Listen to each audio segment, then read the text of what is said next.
Oh là là là là là là là, ils l'ont fait mes amis, ils l'ont fait. Le Paris Saint-Germain de Luis Enrique, le Paris Saint-Germain d'Ousmane Dembélé, mes amis, a éliminé cette équipe de tocards, cette équipe de nuls qu'est Liverpool. Liverpool est clairement pour moi une équipe surcotée. Elle est où cette équipe qui est première de la première ligue? Cette équipe qu'on disait qui est imbattable, cette équipe dont on disait qui est capable de gagner la Ligue des Champions. Ce n'est plus le Liverpool de Jürgen Klopp. Cette équipe de Liverpool est nulle. D'ailleurs, le match qu'ils ont gagné face au Paris Saint-Germain, franchement, sur un coup du sort à la dernière seconde, sur une faute de main de Donnarumma, et c'est ce même Donnarumma qui va leur mettre le doigt dans le Paris Saint-Germain a fait le job.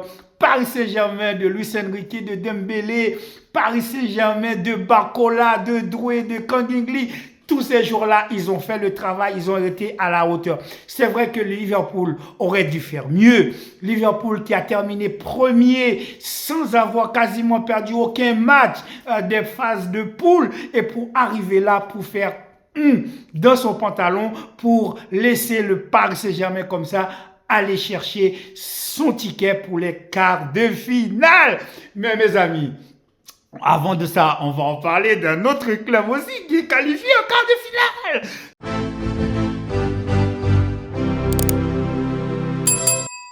Salut à tous mes amis, bienvenue dans cette nouvelle vidéo. Aujourd'hui, on va parler des matchs qui s'est déroulés hier soir de la Ligue des Champions, 8e de finale, qualification pour les quarts de finale de la Ligue des Champions à 18h45. Bien entendu, on était la seule équipe à jouer à 18h45 face à Benfica. Ça a été dit par plusieurs personnes, etc. Je vais juste revenir là-dessus. C'est vrai que ce match n'avait pas pour moi énormément d'enjeux compte tenu du fait que le FC Barcelone avait déjà montré ce qu'il est capable de faire face à Benfica lors du match aller réduit à 10 sur une faute de Kourbassi, carton rouge dès la 22e minute du jeu et on a terminé le match sur un score de 1-0, but de Rafinha. Donc, sur le match retour, bien entendu, il n'y avait pas d'enjeu parce qu'on savait que cette équipe du FC Barcelone, cette équipe puissante, cette équipe qui propose des jeux offensifs avec une ligne de défense très haute, avec Inigo Martinez, que ce soit Kourbassi, maintenant, même si qu'il n'était pas là, mais bon, on sait que maintenant, Ronaldo Arroyo, il a appris sa leçon parce que maintenant, sur la ligne de hors-jeu, il est 1 mètre avant les autres. C'est pour dire que maintenant, c'est rentré dans les têtes. Cette équipe du FC Barcelone, pour moi, est clairement classée parmi les favoris pour aller chercher ce titre de Ligue des Champions. Et Lamine Yamal, qu'on disait, je voudrais quand même critiquer tous ceux qui critiquaient Lamine Yamal.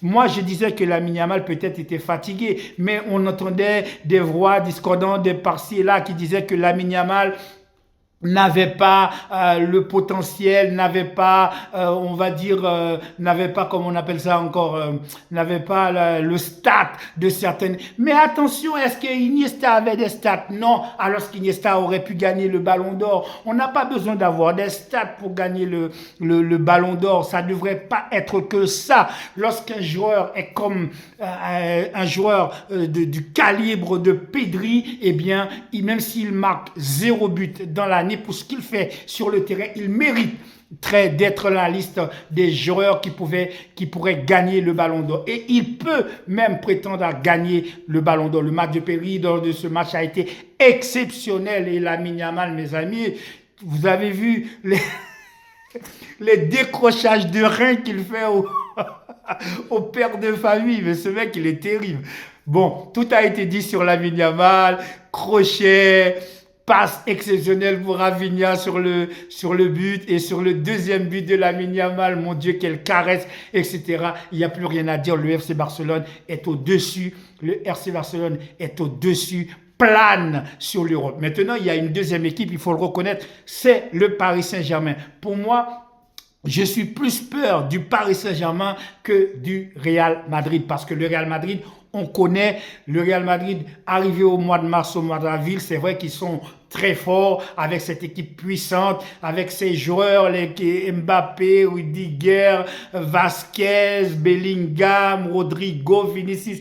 On connaît, c'est une équipe très forte, mais le Real Madrid aussi est capable du pire. C'est pour ça, étant le FC Barcelone, on a l'habitude de caresser et de frapper et de cogner et de chicoter le Real Madrid. Donc, on n'a pas peur du Real Madrid. Et là, à partir de hier soir, mes amis, eh bien, le Paris Saint-Germain vient de franchir une nouvelle dimension dans cette Ligue des Champions. Pour moi, c'est clairement un prétendant du titre, sinon le favori du titre. Je vous rappelle quand même qu'ils ont sorti quand même Manchester City. Bon, c'était pas Manchester City, c'était l'ombre de Manchester City, mais ils ont quand même fait le job. C'est vrai qu'ils ont eu beaucoup de mal, beaucoup de difficultés à se qualifier pour cette phase finale de la Ligue des Champions, mais puisqu'ils sont là, eh bien, ils ont fait le job. Il faut souligner également la grande performance de Dembélé, cet abruti qui n'a pas été capable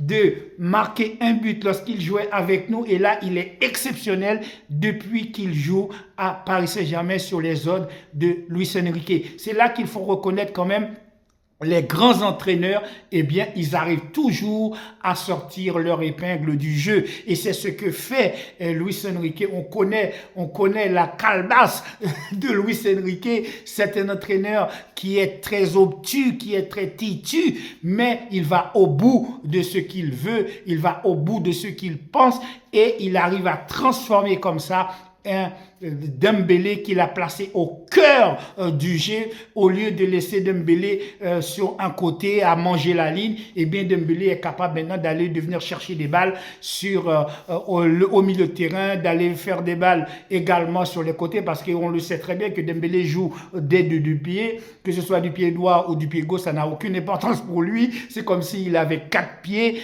Dans cette position parfois centrale, eh bien il arrive toujours à faire la différence. Il arrive toujours à être efficace, et ça, il faut le mettre sur le compte de Luis Enrique. Il faut dire aussi, cette équipe du Paris Saint-Germain maintenant n'a plus le poids de Pélican, Mbappé qui centralisait sur lui toutes les balles, tout le jeu, tout le système, etc.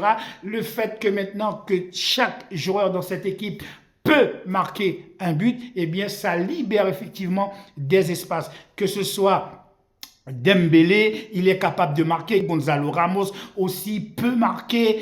On voit que énormément de joueurs dans cette équipe, eh bien, peuvent marquer des buts. C'est pour cette raison que ce Paris Saint-Germain est capable de faire très mal. D'ailleurs, c'est ce qui se passe dans cette équipe du FC Barcelone. On voit très bien que Pedri, même s'il ne marque pas beaucoup de buts, mais peut marquer quelques buts. Lamine Yamal en a marqué un certain nombre. Rafinha en a marqué un certain nombre. Même le Polonais, le papy polonais, eh bien, en a marqué énormément de buts, même si pour moi, sur les derniers matchs, il a été en deçà de ce qu'il est capable de faire. Il est quand même assez vieux. Il est temps pour le FC Barcelone d'aller chercher un avant-centre un peu plus jeune qui est capable, n'est-ce pas, de nous faire gagner des matchs. Pourquoi ne pas aller voler, Julian Alvarez à Atlético Madrid?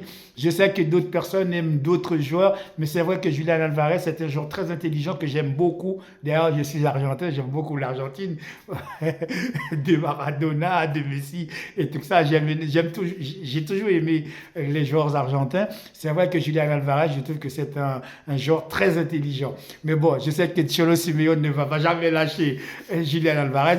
Tout ceci pour dire, effectivement, il faut aller chercher un avant-centre, un bon avant-centre. Il est temps pour Lewandowski, même si on va le signer une année supplémentaire, on ne peut pas laisser toute l'attaque reposer sur Lewandowski. C'est vrai que notre ami Ferran Torres fait également de très bonnes entrées. C'est un bon joker, mais il ne peut pas être notre avant-centre principal au cœur du jeu. Il est un second couteau.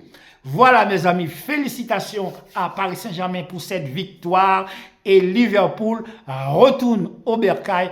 En attendant mes amis, les quarts de finale qui promet, parce que je pense que si Real Madrid passe ce soir, il y a forte chance que le Real Madrid, eh bien, retrouve le Paris Saint-Germain en quart de finale. Ça promet, mes amis, je ne sais pas, mais vous, je suis très impatient. Voilà, mes amis, c'est tout pour aujourd'hui. Allez, bonne journée, prenez soin de votre famille. Je vous dis à très bientôt sur le Carrefour pour une nouvelle vidéo. Ciao.